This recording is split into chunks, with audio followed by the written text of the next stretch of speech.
ರಾಜ್ಯ ಸರ್ಕಾರದಿಂದ ಸಾಮಾಜಿಕ ಆರ್ಥಿಕ ಮತ್ತು ಶೈಕ್ಷಣಿಕ ಸಮೀಕ್ಷೆಗೆ ಕುರಿತಂತೆ ಒಂದು ಮಹತ್ವದ ನಿರ್ಧಾರ ಆಗಿದೆ. ಅಕ್ಟೋಬರ್ 18ರವರೆಗೆ ರಾಜ್ಯದ ಎಲ್ಲಾ ಶಾಲೆಗಳಿಗೆ ರಜೆ ನೀಡುವಂತಹ ನಿರ್ಧಾರ. ಅಂದ್ರೆ ರಜೆ ಮುಂದುವರಿಸ್ತಾ ಇದ್ದಾರೆ. ದಸರಾ ರಜೆ ಏನು ಇವತ್ತಿಗೆ ಅಂತ್ಯ ಆಗ್ತಾ ಇತ್ತು, ಅದನ್ನ ಅಕ್ಟೋಬರ್ 18ರವರೆಗೂ ಕೂಡ ನೀಡೋದಕ್ಕೆ ನಿರ್ಧರಿಸಿದ್ದಾರೆ. ಜಾತಿ ಗಣತಿ ಸಮೀಕ್ಷೆ ಅವಧಿ ಕೂಡ ವಿಸ್ತರಣೆಯಾಗಿದೆ. ಹೀಗಾಗಿ ರಾಜ್ಯದ ಎಲ್ಲಾ ಶಾಲೆಗಳಿಗೆ ರಜೆ ಕೊಡುವಂತಹ ನಿರ್ಧಾರ, ಶಿಕ್ಷಕರನ್ನ ಸಮೀಕ್ಷೆಗೆ ಸಂಪೂರ್ಣವಾಗಿ ಬಳಸಿಕೊಳ್ಳುವಂತಹ ನಿರ್ಧಾರಕ್ಕೆ ಬಂದಿದ್ದಾರೆ. ತಿಳ್ಕೋಬೇಕು ಅಂತಕ್ಕಂಥ ಉದ್ದೇಶದಿಂದ ಎಲ್ಲರ ಸರ್ವೆಯನ್ನ ಮಾಡ್ತಾ ಇದ್ದೀವಿ. ಅದು 7ನೇ ತಾರೀಕಿನಲ್ಲಿ ಮುಗಿಸಬೇಕು ಅಂತೇಳಿ, ಅದು ಇವತ್ತು ಕೊನೆಯ ದಿನ, ಮುಗಿಸ್ಬೇಕು ಅಂತೇಳಿ ನಾವು ತೀರ್ಮಾನ ಮಾಡಿದ್ದು. ಕೆಲವು ಜಿಲ್ಲೆಗಳಲ್ಲಿ ಜಾಸ್ತಿ ಆಗಿದೆ, ಕೆಲವು ಜಿಲ್ಲೆಗಳಲ್ಲಿ ಇನ್ನೂ ಕೂಡ ಈ ಸರ್ವೆ ಕೆಲಸ ಪೂರ್ಣ ಆಗಿಲ್ಲ. ಈ ಉದಾಹರಣೆಗೆ ಕೊಪ್ಪಳ ಜಿಲ್ಲೆಯಲ್ಲಿ 97% ಆಗಿದೆ. ಆದರೆ ದಕ್ಷಿಣ ಕನ್ನಡ, ಉಡುಪಿನಲ್ಲಿ 63-60% ಆಗಿದೆ. ಸೊ ಇಡೀ ರಾಜ್ಯದಲ್ಲಿ ನಮ್ಮ ನಿರೀಕ್ಷೆ ಏನಿತ್ತು ಆ ರೀತಿಯಾಗಿ ಸರ್ವೆ ಕಾರ್ಯ ಆಗಿಲ್ಲ ಅಂತೇಳಿ ಇವತ್ತು ಬಹುಶಃ ಸಾಯಂಕಾಲದೊತ್ತಿಗೆ ಅಂತಿಮವಾಗಿ ಎಷ್ಟು % ಆಗ್ತದೆ ಅಂತಕ್ಕಂಥದ್ದು ಗೊತ್ತಾಗ್ತದೆ. ಇವತ್ತೇ ಕೊನೆಯ ದಿನ. ಆದರೆ ನಮಗಿರ್ತಕ್ಕಂಥ ಮಾಹಿತಿ ಪ್ರಕಾರ ಎಲ್ಲ ಜಿಲ್ಲೆಗಳಲ್ಲೂ ಕೂಡ ಸಂಪೂರ್ಣ ಸರ್ವೆ ಆಗಲ್ಲ. ಅದಕ್ಕೋಸ್ಕರ ನಿನ್ನೆ ಎಜುಕೇಷನ್ ಡಿಪಾರ್ಟ್ಮೆಂಟ್ನವರು ಒಂದು ಆದೇಶವನ್ನು ಮಾಡಿದ್ದಾರೆ. ಅದು ಶಾಶ್ವತ ಹಿಂದುಳಿದ ಆಯೋಗದವ್ರ ಜೊತೆಯಲ್ಲಿ ಚರ್ಚೆ ಮಾಡಿ ಆದೇಶ ಆಗಿರ್ತಕ್ಕಂಥದ್ದು. ಈ ಸರ್ವೆ ಮಾಡ್ತಾ ಇರ್ತಕ್ಕಂಥದ್ದು ಶಾಶ್ವತ ಹಿಂದುಳಿದ ಆಯೋಗದವರು.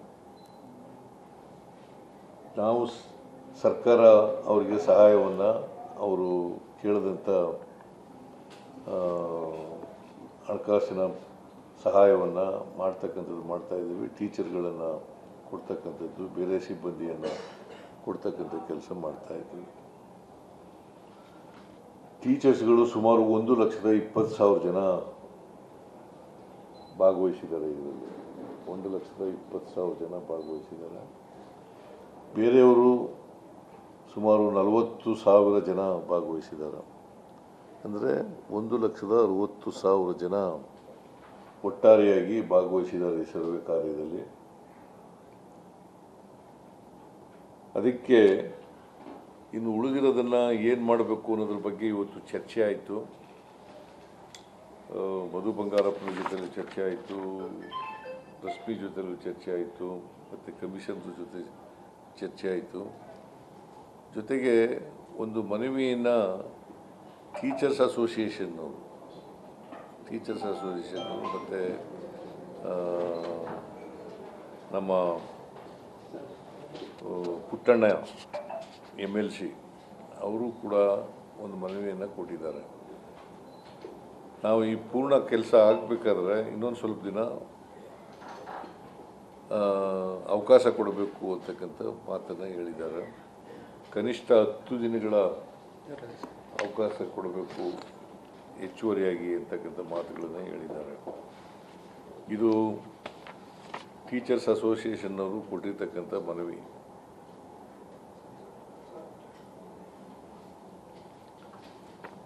ಬೇಕಾದರೆ ಕಾಪಿ ಮಾಡಿ ನಿಮಗೆಲ್ಲ ಕೊಡ್ತೀವಿ.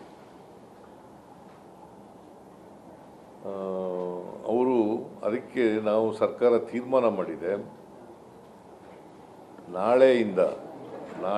ನಾಳಿದ್ದು ವರ್ಕಿಂಗ್ ಡೇಸ್ 3 ದಿನ ಇದೆ. 8, 9, 10 3 ದಿನ ಇದೆ. ಆಮೇಲೆ ವರ್ಕಿಂಗ್ ಡೇಸ್ ಬರ್ತಕ್ಕಂಥದ್ದು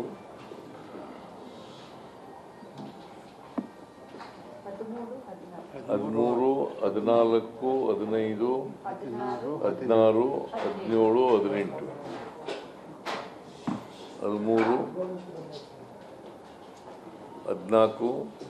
14, 15, 16, 17, 18 ಇಷ್ಟು ದಿನ ಶಾಲೆಗಳಿಗೆ ರಜಾ ಕೊಡ್ತೀವಿ. ಶಾಲೆ ಅಂದರೆ ಗೌರ್ಮೆಂಟ್ ಸ್ಕೂಲ್ ಮಾತ್ರ, ಗೌರ್ಮೆಂಟು ಕಂತೆ ಇದು ಏಡೆಡ್ ಸ್ಕೂಲ್ಸು, ಗೌರ್ಮೆಂಟು ಮತ್ತು ಏಡೆಡ್ ಸ್ಕೂಲ್ಸು ಅವ್ರ ವರ್ಷ ಮಾಡ್ಬಿಡ್ತಾರೆ ನಮ್ಮ ವರ್ಷ. ಆಮೇಲೆ ಈ ಮಧ್ಯೆ ಒಂದು ಏನು ಸಪ್ಲಿಮೆಂಟರಿ ಎಕ್ಸಾಮ್ ಅಂತ ಕರೆಯೋದು, ಮಿಡ್ ಟರ್ಮ್ ಎಕ್ಸಾಮಿನೇಷನ್ ಬರ್ತದೆ. ಯಾರು ಮಿಡ್ ಟರ್ಮ್ ಎಕ್ಸಾಮಿನೇಷನ್ನಲ್ಲಿ ತೊಡಗಿಸ್ಕೊಂಡಿದ್ದಾರೆ ಅವರು ಈ ಮುಂದುವರೆದ ಸರ್ವೆ ಕಾರ್ಯದಲ್ಲಿ ತೊಡಗಿಸ್ಕೊಳ್ಳೋಗಿಲ್ಲ. ಸೆಕೆಂಡ್ ಪಿ ಯು ಸಿ ಮಾತ್ರ, ಸೆಕೆಂಡ್ ಪಿ ಯು ಮಾತ್ರ ಮಧ್ಯಾವಧಿ ಪರೀಕ್ಷೆ ನಡೀತಾ ಇದೆ. ಅಲ್ಲಿ ಟೀಚರ್ಗಳು ಯಾರು ಇನ್ವಾಲ್ವ್ ಆಗಿದ್ದಾರೆ ಸೆಕೆಂಡ್ ಪಿ ಯು ಸಿನಲ್ಲಿ, ಅವರನ್ನು ಬಿಟ್ಟು ಮಾಡ್ತಕ್ಕಂಥದ್ದು ಬೆಂಗಳೂರು ನಗರದಲ್ಲಿ ಭಾಳ ಕಡಿಮೆ ಆಗಿದೆ, 36% ಆಗಿದೆ. ಅದಕ್ಕೆ ಎಲ್ಲರಿಗೂ ಕಾಮನ್ ಆಗಿ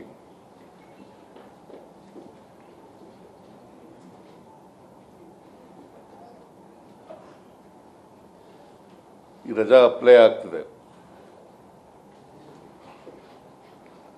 ಬೆಂಗಳೂರು ನಗರದಲ್ಲಿ 6,700 ಜನ ಟೀಚರ್ಸ್ಗಳು ಸರ್ವೆ ಕಾರ್ಯದಲ್ಲಿ ಭಾಗವಹಿಸ್ತಾ ಇದ್ದಾರೆ. 6,700 ಜನ ಟೀಚರ್ಸು ಮತ್ತು 21,000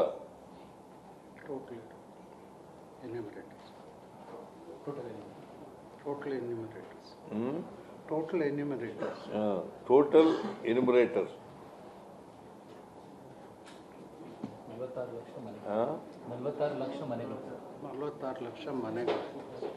ಮತ್ತು ಇಲ್ಲಿ ಬೆಂಗಳೂರಿನಲ್ಲಿ 46 ಲಕ್ಷ ಮನೆಗಳಿದ್ದಾವೆ. 46 ಲಕ್ಷ ಮನೆಗಳಿದ್ದಾವೆ.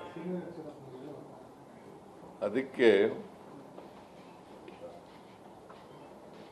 ಒಂದು ದಿನಕ್ಕೆ ನಾವು ಕನಿಷ್ಠ 10 ಮನೆಗಳನ್ನು ಮಾಡಬೇಕು ಅಂತ ಹೇಳಿದ್ದು.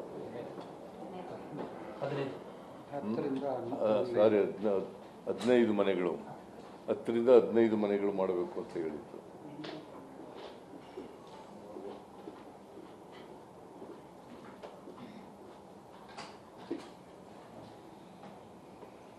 ಬೆಂಗಳೂರಿನಲ್ಲಿ ಮುಗಿಸ್ಬೇಕಾದ್ರೆ ನಾನು ಎಲ್ಲರ ಜೊತೆಲೂ ಮಾತಾಡಿದ್ದೀನಿ, ಕಮಿಷನರ್ಗಳ ಜೊತೆ, ಮುಖ್ಯ ಕಮಿಷನರ್ ಜೊತೆ, ಆಮೇಲೆ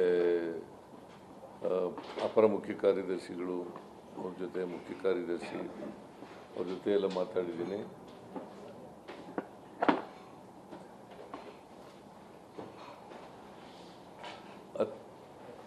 ಬಿಫೋರ್ ದಿ ದೀಪಾವಳಿ ಅಂದರೆ ನರಕ ಚತುರ್ದಶಿಗಿಂತ ಮುಂಚಿತವಾಗಿ ಮುಗಿಸ್ತೀವಿ ಅಂತ ಒಪ್ಕೊಂಡಿದ್ದಾರೆ. 19ನೇ ತಾರೀಕು, 20ನೇ ತಾರೀಕಿನಿಂದ ದೀಪಾವಳಿ ಅಲ್ವೇನಪ್ಪ. ನರಕ ಚತುರ್ದಶಿ 20, 21 ಇಲ್ಲ 22 ಬಲಿಪಾಡ್ಯಮಿ.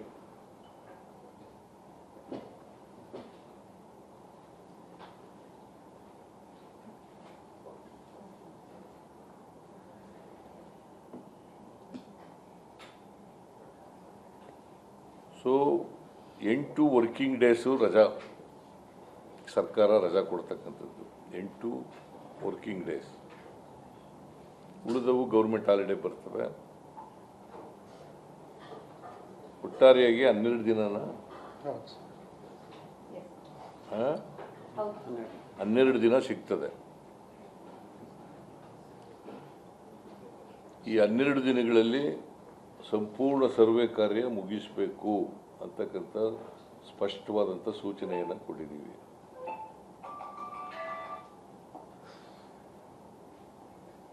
ಯಾರು ಈ ಸರ್ವೆ ಕಾರ್ಯದಲ್ಲಿ ತೊಡಗಿಸ್ಕೊಳ್ಳಿಕ್ಕೆ ಹಿಂದೇಟು ಹೊಡಿತಾರೆ,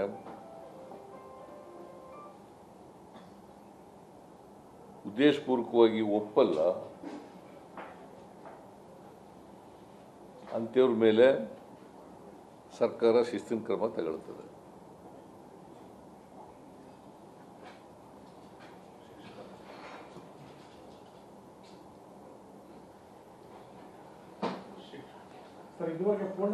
ತಾಳ ನೀನು ಯಾಕೆ ನೀನು ಯಾವಾಗಲೂ ಮೊದಲೇ ಪ್ರಶ್ನೆ ಕೇಳ್ಬಿಡ್ಬೇಕು ಅಂತ ಇದೆಯಾ?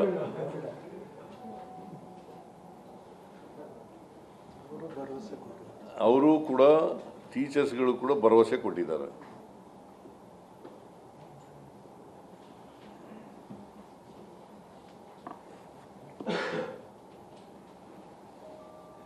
ಆಮೇಲೆ ಈ ಸರ್ವೆ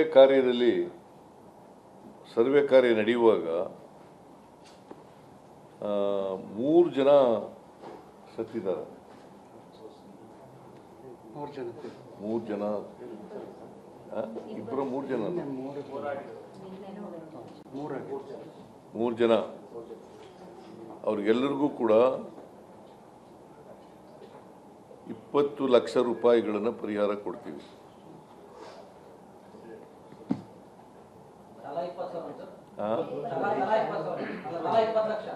20 ಲಕ್ಷ.